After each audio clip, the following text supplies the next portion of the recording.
Boa noite a todos, sejam todos bem-vindos. Nós vamos dividir com vocês, então, como é de costume, toda segunda, mais uma mensagem que nos chegou nos dias de estudo e prática da mediunidade. Essa mensagem chegou dia 25 de novembro de 2021, pela irmã Dulce, através da médium Cristiane. E a mensagem diz: mansuetude, coração liberto, morada da paz, jeito simples. Aberta a janela da alma, experimenta campo vasto, rodeado de desafios. Ajusta aqui e ali a moral. Moralidade te enche de luz. Traz amor ante o dever da caridade. Com o Mestre Jesus, caminho florido. Com o guia, o auxílio no caminho. Que a paz visite a todos, irmã Dulce. Então, como de costume, a gente faz 30 minutos da leitura do Evangelho segundo o Espiritismo e mais meia hora do livro Céu e Inferno. O assunto de hoje do Evangelho é capítulo 10, que nos fala sobre a passagem em que Jesus fala sobre o argueiro e a trave no olho. Número 9. Porque vedes um argueiro no olho de vosso irmão, vós que não vedes uma trave no vosso olho? Ou como dizeis ao vosso irmão, deixai-me tirar um argueiro do vosso olho, vós que tendes uma trave no vosso? Hipócritas, tirai primeiro a trave do vosso olho, e então vereis como podereis tirar o argueiro do olho do vosso irmão. São Mateus, capítulo 7, versículos 3 a 5. 10. Um dos defeitos da humanidade é ver o mal de outrem antes de ver o que está em nós. Para se julgar a si mesmo, seria preciso poder se olhar no espelho, transportar-se de alguma sorte para fora de si e se considerar como uma outra pessoa, em se perguntando: que pensaria eu se visse alguém fazendo o que faço? Incontestavelmente, é o orgulho que leva o homem a se dissimular seus próprios defeitos, tanto ao moral como ao físico. Esse defeito é essencialmente contrário à caridade, porque a verdadeira caridade é modesta, simples e indulgente. A caridade orgulhosa é um contrassenso, uma vez que esses dois sentimentos se neutralizam um ao outro. Com efeito, um homem bastante vão para crer na importância de sua personalidade e na supremacia das suas qualidades, pode ter ao mesmo tempo bastante abnegação para fazer ressaltar em outro o bem que eu poderia eclipsar, em lugar do mal que eu poderia realçar? Se o orgulho é o pai de muitos vícios, é também a negação de muitas virtudes. Encontramo-lo no fundo e como móvel de quase todas as ações. Por isso, Jesus se dedicou a combatê-lo como principal obstáculo ao progresso. Então, mais uma vez, nós estamos vendo, como já foi visto em outros estudos anteriores, que grande parte dos nossos defeitos que nós temos a corrigir, ele tem por causa, é o orgulho e o egoísmo. Se nós formos analisar tudo aquilo que nós ainda temos para ser melhorado, nós vamos ver que reside no egoísmo e no orgulho esse início das coisas negativas que nós ainda fazemos quando damos ouvido a esse sentimento. E que a humildade e a caridade é o contrário, Então, quanto mais humildes somos, mais benevolentes e caridosos também vamos ser. Uma coisa leva a outra. E o que Jesus quis dizer é que antes de analisarmos ou vermos um cisco no olho do nosso próximo, nós devemos ver se não temos isso em nós em maior quantidade, né?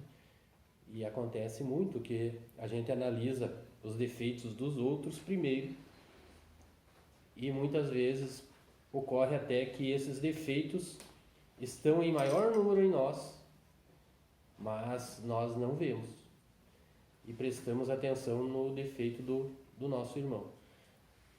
Então, que é para analisarmos primeiro em nós, né? E não julgar o defeito do nosso irmão, quando nós podemos muitas vezes ter o mesmo defeito ou até mais que ele. Não julgueis a fim de que não sejais julgados. Aquele que estiver sem pecado, que atire a primeira pedra. Número 11. Não julgueis a fim de que não sejais julgado, porque vós sereis julgados segundo houverdes julgado os outros, e se servirá para convosco da mesma medida da qual vos servistes para com eles. São Mateus capítulo 7, 1-2. Aqui entra também uma das frases que existe, né, na oração universal, que é o Pai Nosso do cristianismo. Perdoai as nossas ofensas, como perdoamos a quem nos tenha ofendido. Então, para que nós possamos pedir a Deus algo, nós temos que também merecer isso, né? Então, como nós podemos não perdoar os nossos irmãos e ao mesmo tempo pedir perdão a Deus? Queremos que Deus nos perdoe, mas nós ainda não somos capazes de perdoar o outro, né? Então, é uma coisa levando a outra, né?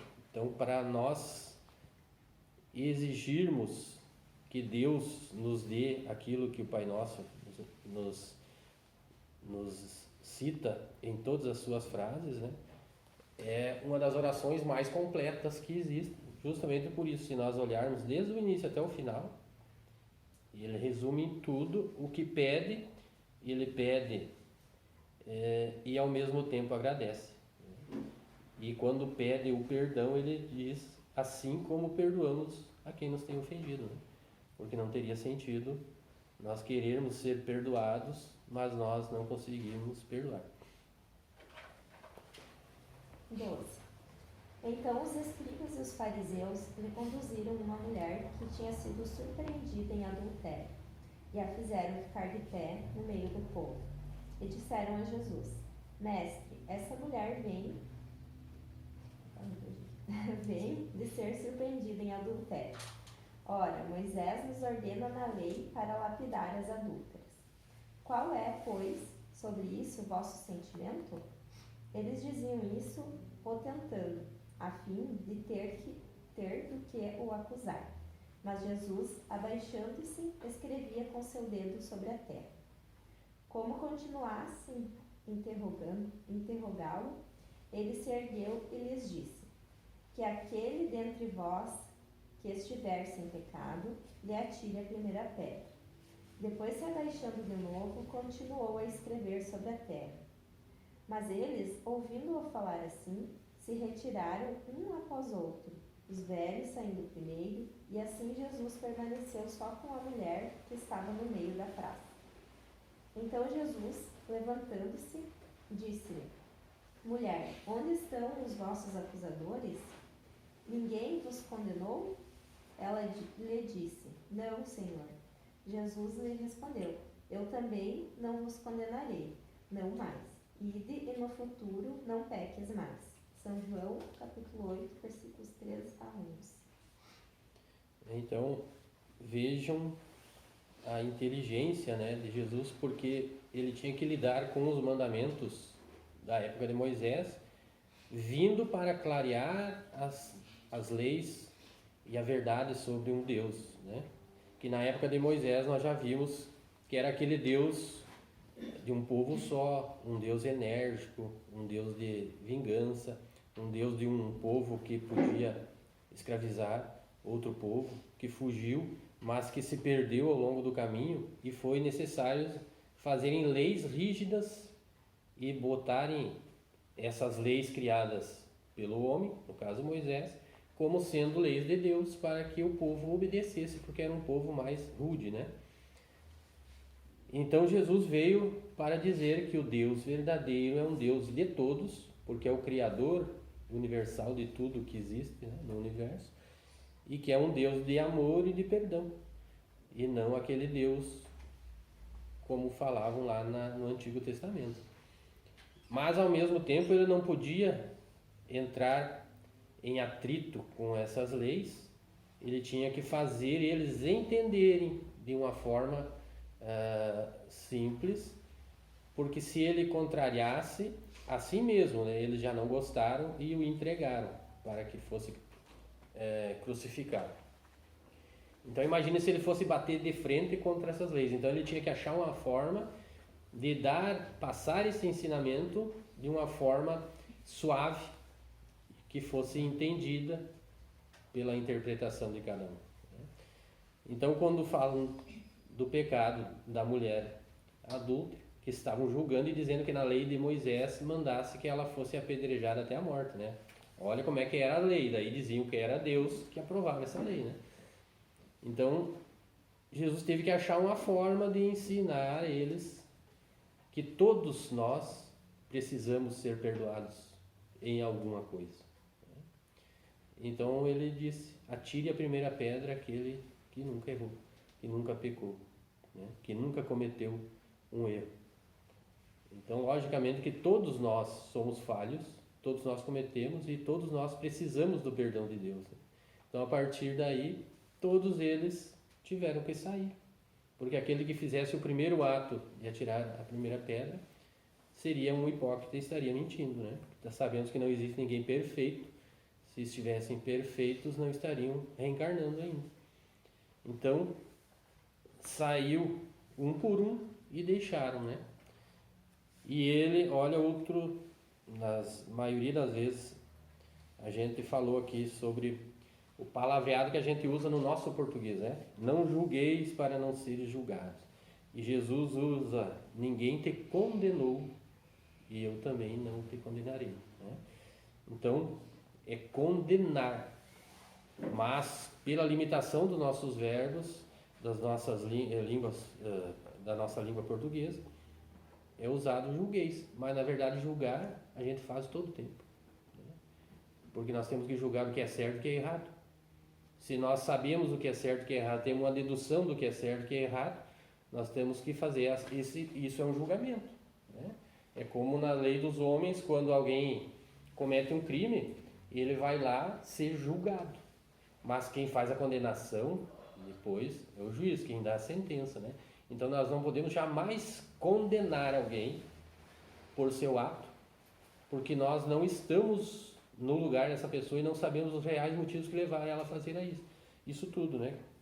Do ato que ela cometeu. Então não podemos condenar ninguém. Por quê? Porque para condenarmos teríamos que ter esse entendimento, né, do porquê de tudo isso que está por trás, né? E sabemos que por trás disso existem as encarnações que nós não lembramos nem da nossa. Imagine, nós vamos saber dos outros o que levou eles a esse ato. Então não condena, né? Ele sempre dizia, quando ele se referia à justiça divina, né, sobre a condenação, não devemos condenar ninguém.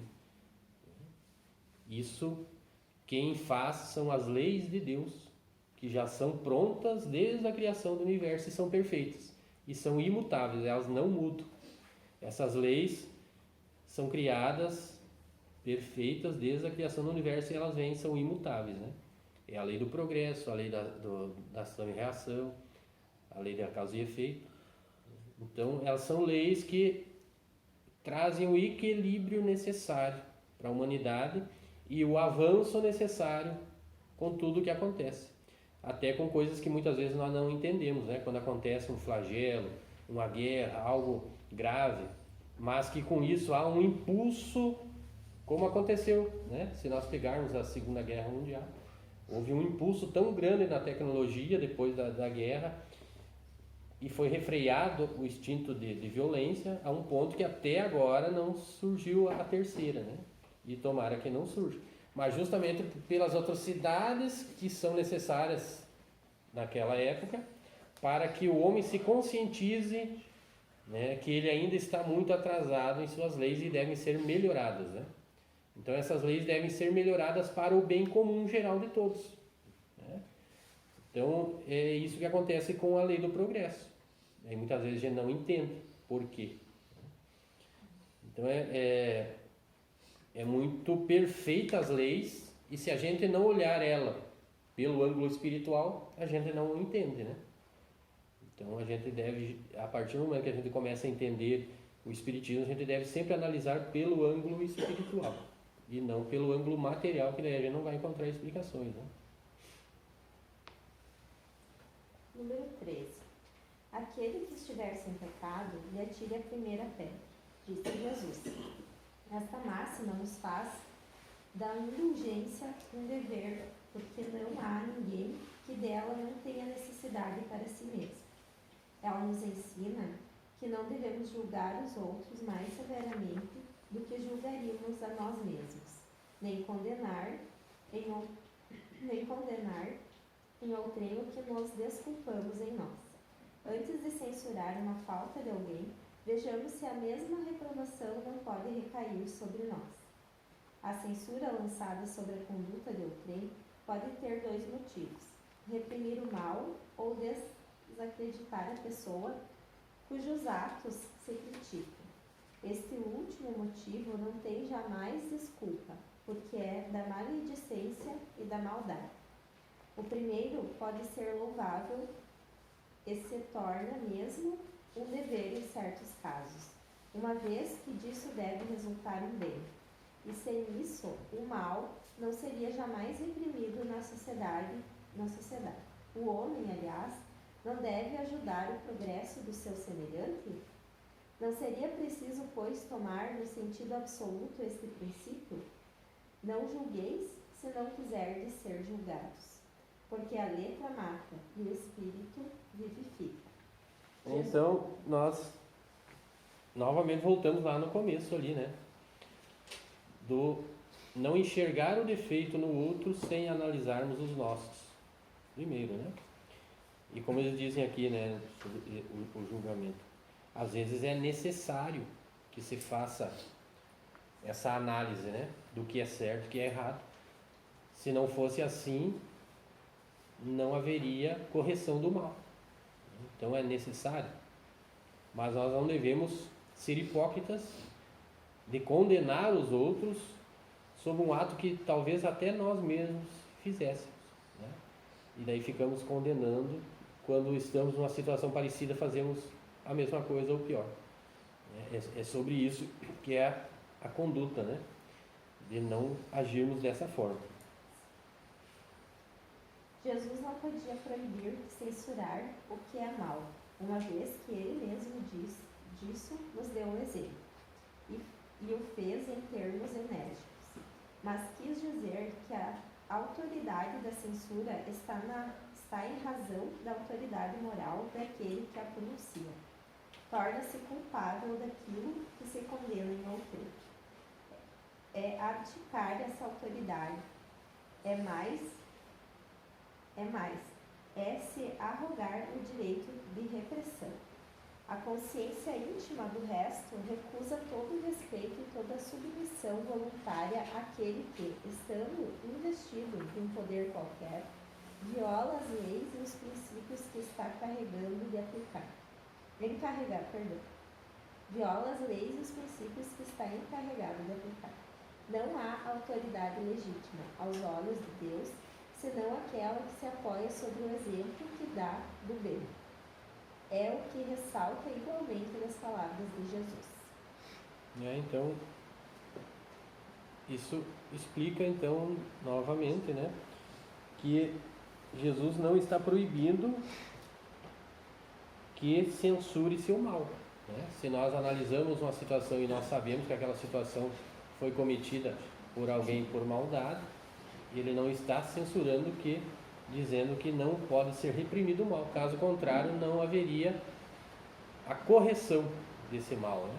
Se nós simplesmente aceitássemos que o mal se propagasse e ninguém agisse de uma forma a conter esse mal, né?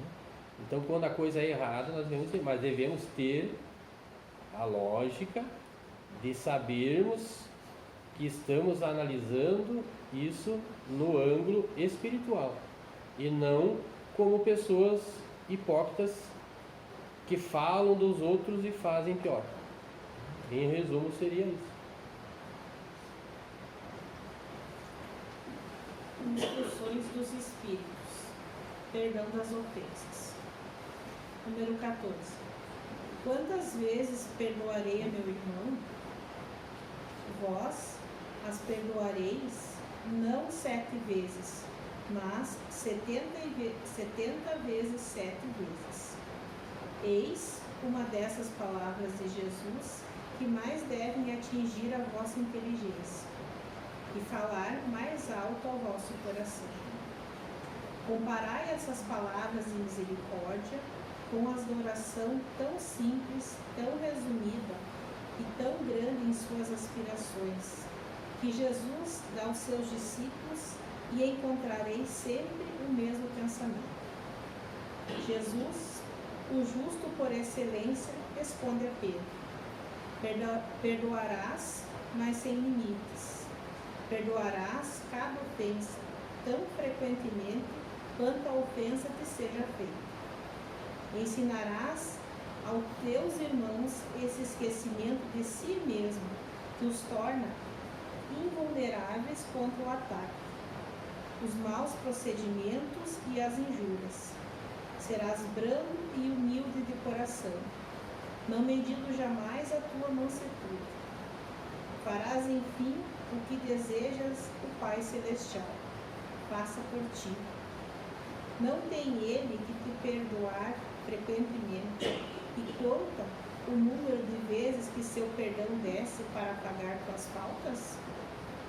Então, novamente, Jesus diz que Deus nos perdoa a todo instante e nos propicia a chance de recomeçarmos, né? Bastando que nos arrependamos daquilo que cometemos de errado e tentamos novamente, reiniciando então e tentando acertar. Então, se nós precisamos desse perdão de Deus a todo instante, como não perdoar os outros também, né? Seríamos então entrando em contradição com o pedido de Jesus. E ao mesmo tempo, ele está novamente de uma maneira simplificada e suave, ensinando que as leis do Deus verdadeiro, elas não são iguais às leis de Moisés, que na época eram olho por olho e dente por dente, né? Então ele veio corrigindo, mas de uma forma bem suave e sucinta, que as pessoas chegassem à conclusão então de que aquelas leis foram criadas pelos homens, mas que as leis de Deus são imutáveis. E esse Deus, ele quer que nós saibamos perdoar a quem nos ofendeu. Escutai, pois, essa resposta de Jesus. E como Pedro, aplicai-a a vós mesmos. Perdoai, usai de indulgência, sede caridosos, generosos, pródigos, mesmo de vosso amor. Dai, porque o Senhor vos restituirá. Perdoai, porque o Senhor vos perdoará. Abaixai-vos, porque o Senhor vos elevará. Humilhai-vos, porque o Senhor vos fará sentar à sua direita. Então, novamente, aqui nós temos mais um ensinamento que nos remete, né, aquilo que Jesus sempre fala: os humildes herdarão o reino da terra. No plano espiritual, aquele que é mais humilde e mais brando, ou mais pacífico de coração, é o que está melhor colocado dentro do mundo espiritual. E aquele que teve altos cargos aqui, mas que não teve humildade e usou do poder que exercia aqui na terra de uma forma negativa, no mundo espiritual ele vai ser rebaixado. Então ele vai colher aquilo que plantou. É uma lei natural, também imutável, criada para a perfeição, de que tudo se encaminhe da melhor forma possível. Ide, meus bem-amados, estudai e comentai estas palavras que vos dirijo, da parte daquele que do alto dos esplendores celestes está voltado sempre para vós, e continua com amor a tarefa ingrata que começou há 18 séculos. Perdoai, pois, os vossos irmãos, como tendes necessidade que se vos perdoe a vós mesmos. Se os seus atos vos foram pessoalmente prejudiciais, é um motivo a mais para serdes indulgentes, porque o mérito do perdão é proporcional à gravidade do mal. Não haveria nenhum infiltrar os erros de vossos irmãos se eles não houvessem feito senão ofensas leves. Espíritas, não ouvideis jamais de que tanto por palavras como por ações, o perdão das injúrias não deve ser uma palavra vã. Se vós vos dizeis espíritas, cedo, pois ouvidai o mal que vos pode fazer e não penseis senão uma coisa, o bem que podeis realizar. Aquele que entrou neste caminho, dele não deve se afastar mesmo pelo pensamento, porque sois responsáveis pelos vossos pensamentos, que Deus conhece. Fazei, pois, que eles estejam despojados de todo sentimento de rancor. Deus sabe o que permanece no fundo do vosso coração. Feliz, pois, aquele que pode cada noite adormecer dizendo: não tenho nada contra meu próximo. Simeão Bordeaux, 1862. Então, que todos nós possamos adormecer à noite sabendo que não temos inimizade, né? O que nós podemos ter é pessoas que por um ou outro motivo divergiram das ideias, e o que aconteceu causou então um conflito de ideias, mas aquelas inimizades que existiam antigamente ao ponto de se duelarem, de um querer prejudicar o outro, fazer o mal, vingança, isso hoje já diminuiu, né? Poucos são os irmãos que ainda estão tão atrasados ao ponto de quererem a vingança, né? Então houve progresso. E o próprio, se nós não quer dizer assim que nós tenhamos que perdoar a pessoa que está nos prejudicando, que nos ofendeu, e conviver com ela e sentir por ela o mesmo amor que nós sentimos pelas pessoas mais próximas, né? Mas o fato de não fazermos pagar com a mesma moeda, retribuir o mal com o mal, exercendo uma vingança e prejudicando essa pessoa quando de alguma maneira poderíamos fazer isso, já é um progresso. Então, se nós deixarmos assim, deixe nas mãos de Deus, pronto, já é um perdão. Então, não quer dizer que devemos aceitar o mal, né? Aceitar, mas não devemos pagar da mesma forma através da vingança, como era ensinado lá na época de Moisés, através do olho por olho e dente por dente.